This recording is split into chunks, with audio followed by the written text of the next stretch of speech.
അസൗകര്യങ്ങളാൽ വീർപ്പുമുട്ടുന്ന Perinthalmanna KSRTC sub ഡിപ്പോയുടെ നവീകരണത്തിന് വഴി തെളിയുന്നു.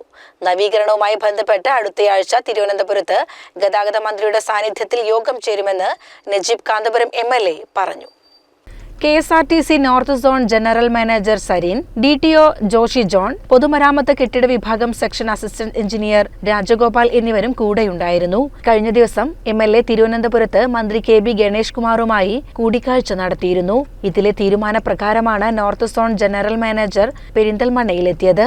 Depot നവീകരണത്തിന്റെ ഭാഗമായി മാസ്റ്റർ പ്ലാൻ തയ്യാറാക്കും. Terminal, bus stand, parking area, യാത്രക്കാർക്ക് കാത്തിരിപ്പു സ്ഥലം, വിശ്രമമുറി, വ്യാപാര ഹോട്ടൽ സമുച്ചയം, സ്റ്റാഫ് മുറി, വിശ്രമ കേന്ദ്രവും മെഡിക്കൽ സെന്റർ തുടങ്ങിയവ ഉൾപ്പെടെയുള്ള നവീകരണ പ്രവൃത്തികളാണ് ഉദ്ദേശിക്കുന്നത്. സ്വകാര്യ പങ്കാളിത്തത്തോടെ പദ്ധതി നടപ്പാക്കാനാണ് മന്ത്രിയുമായുള്ള പ്രാഥമിക ചർച്ചയിൽ ധാരണയായതെന്ന് MLA പറഞ്ഞു. 2 ഏക്കറിലേറെ ലാൻഡുള്ള KSRTC ഡിപ്പോയാണ് പെരിന്തൽമണ്ണയിലുള്ളത്.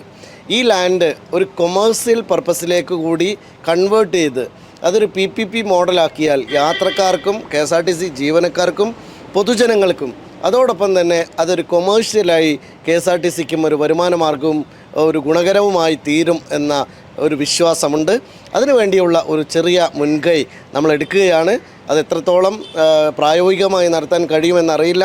ഏതായാലും അക്കാര്യത്തിൽ കൂടി ഒരു ശ്രദ്ധ വെക്കുകയും അതിനുവേണ്ടിയുള്ള ഒരു പ്രവർത്തനങ്ങൾ ആരംഭിക്കുകയും ചെയ്യുന്നതിൻ്റെ ഭാഗമായിട്ടുള്ള ഞങ്ങളുടെ ആലോചനകൾ ആരംഭിച്ചിട്ടുണ്ട്.